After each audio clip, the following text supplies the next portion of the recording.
Welcome to Dodger Fan Weekly. I'm Adele. And I'm Anadel. And we love the Dodgers. And we're still in first place. It's so good to say that every week. I know. But it has been a roller coaster ride. Very much so. I'm out of nails. I don't know what to do. Well, let's start on an up roller coaster. Let's. JT's back. Yes. He's as hot as his red hair. He's hitting. His infection is gone. He can run. Situational hitting. Yeah. RBIs. It's we been love it. good. But now back down. Back down. Howie Kendrick. Big down. Big hamstring injury that has hampered him before, and he's on the DL for a while. So valuable to our offense and our defense. How bad is it, right? It's down. It's a down, but there's an up to that. We went from HK to KH. Kiki Hernandez. Right. Kike. Sorry, accent. He's playing for Howie. He's playing for Howie, and he's batting 300, and his O's good, his D's good, his energy is very important. His team energy is great. So that's an up. Right. Now back down. Our bullpen. Juan Nicasio went on the DL. He was one of our steady hands. And then Jim Johnson, he's been a problem. He's been hit hard. Well, his last 3 innings were good ones, Maybe actually. going back up. Maybe, and Yimmy's back. That's up. He did very well on his day back, or whatever it was. Yes. But there is a down. Potentially. Potentially Chris Hatcher has been brought back. The Twitter world is abuzz about him coming back, and not in a good way. Right. But let's end on an up note, because we'll say Kenley Jansen. Yes, he's he's back an to up. his old form. It's up. The best part about this? Yeah. We're still in first place. I was at Dodger Stadium the other day, and I got to hear a lot of Nancy Bea playing the organ, and it was really great.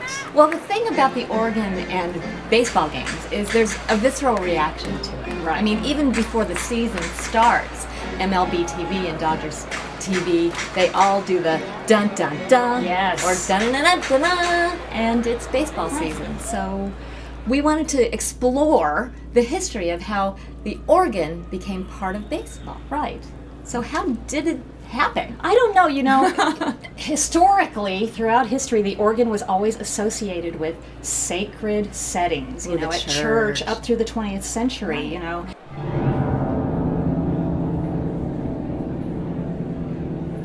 And then it moved into silent movie theaters. Right. And so you could hear the yes. organ in movie theaters, so it became more public. So when is the first time that it went to a sporting event?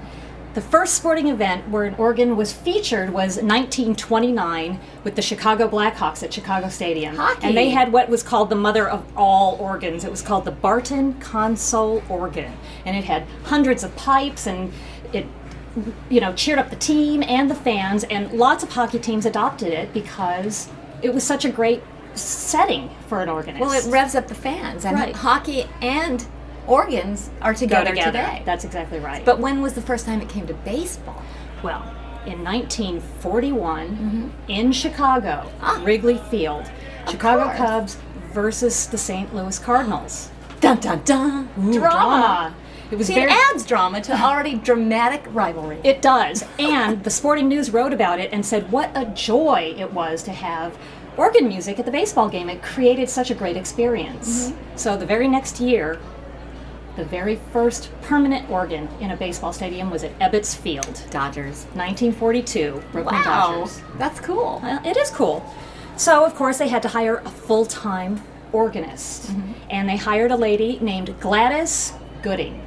Now, she was an organist that played in movie theaters. And she also played at Madison Square Garden, and she heard about this audition. So in 1942, she got the job. Wow, what a good gig. Yeah. So Permanent gig. She played until 1957 with the Brooklyn Dodgers. What happened at 1957?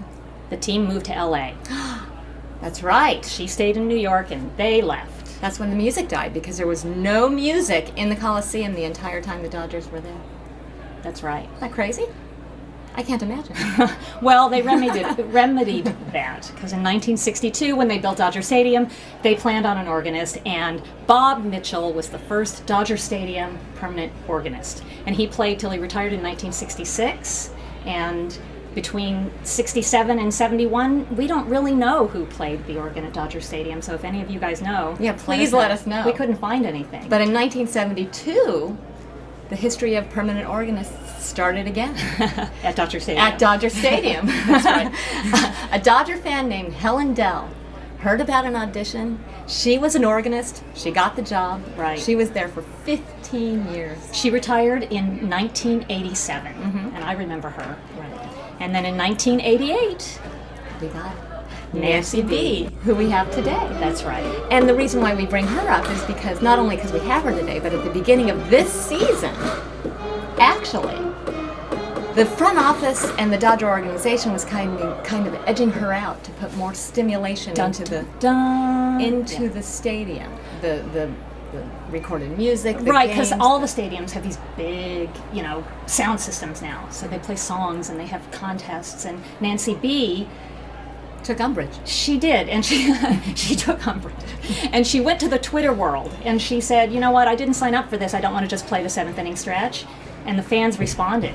In a big way. Right. And so much so that the front office actually listened to the Dodger fans this They time. did the right thing. And they brought Nancy Bea Right. back, expanded her back to her normal whatever Playing it is. time. Yes. Yeah, they did the right thing, and so now we get to hear her at the games like we did the other night, and it makes it such a special experience because baseball and the organ music go together. Yeah.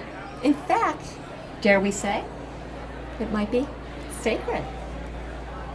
Take me out to the ball game. Let's go, Dodgers! I'm Adele. I'm Anadel. Don't forget to tweet. See you next week.